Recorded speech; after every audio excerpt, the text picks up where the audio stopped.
Bienvenue sur DCA Watch. Aujourd'hui, je ferai un point rapide sur le portefeuille PEA. Et en fin de vidéo, je présenterai un ETF qui sélectionne des actions européennes à fort dividende.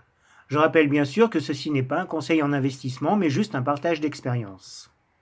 Commençons par le suivi du portefeuille PEA. Par rapport à son plus haut de 2020, avant le Covid, le CAC 40 a gagné 22% en 3 ans. Total, Air Liquide et la Française des Jeux ont évolué dans le même ordre de grandeur. L'Oréal et LVMH, qui représentent les valeurs de croissance, ont fait respectivement 2 fois mieux et 4 fois mieux que le CAC 40 en 3 ans. Par contre, Danone et Orange ont perdu plus de 20%, et Sanofi, AXA, Veolia et Vinci ont faiblement progressé entre 4 et 11%.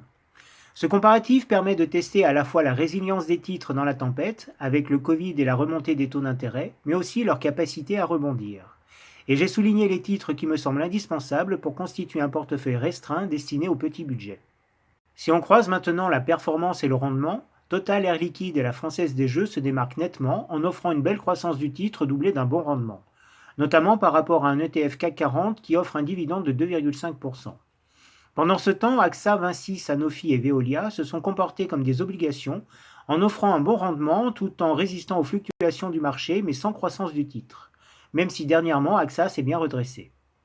Alors regardons le CAC 40. Il est toujours dans une phase de consolidation moyen terme, même s'il est sorti de sa zone de prise de bénéfices.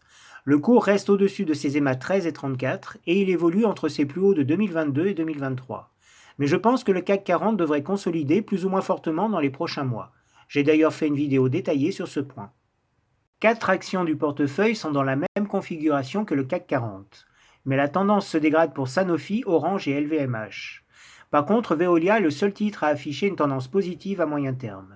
Et la tendance reste toujours négative pour Total, AXA et la Française des Jeux. Intéressons-nous plus particulièrement à Total. La tendance est certes négative à moyen terme, mais le titre a bien rebondi sur le support des 50 € qui correspond au plus haut de 2020 avant la crise du Covid. La configuration s'améliore et si le titre confirme son rebond soutenu par la remontée du prix du pétrole, alors on pourrait voir apparaître cette semaine un retournement de tendance à la hausse avec un signal d'achat potentiel. C'est ce qu'il faudra surveiller de près. Pour répondre à un commentaire qui me demandait si je pouvais faire le suivi d'ETF, je souhaitais vous présenter un ETF qui sélectionne 30 valeurs européennes à fort dividende. Il faut savoir que j'aime bien avoir des ETF dans mon portefeuille pour faire un benchmark avec le stock picking de mes actions en direct. Cela permet de comparer en conditions réelles. Donc cet ETF sélectionne les titres dans l'Eurostoxx 600 qui offrent un bon rendement avec un dividende croissant sur 5 ans. Et il faut noter que 30% des titres sont libellés en livres sterling.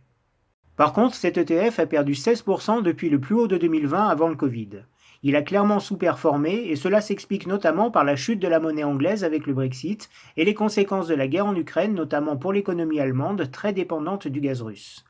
Or l'Allemagne et l'Angleterre représentent 40% dans l'allocation des titres. Aujourd'hui, on peut s'y intéresser de nouveau, notamment si on recherche une diversification en devises tout en restant investi en Europe. Mais le cours évolue à plat depuis fin 2022. Il ne faut pas chercher à faire de la plus-value avec cet ETF, ni rechercher une certaine résilience. Seul le dividende est intéressant. D'ailleurs, Amundi, qui a racheté Lyxor, a changé la périodicité de distribution qui passe de semestrielle à annuelle. Le dividende sera désormais versé en fin d'année.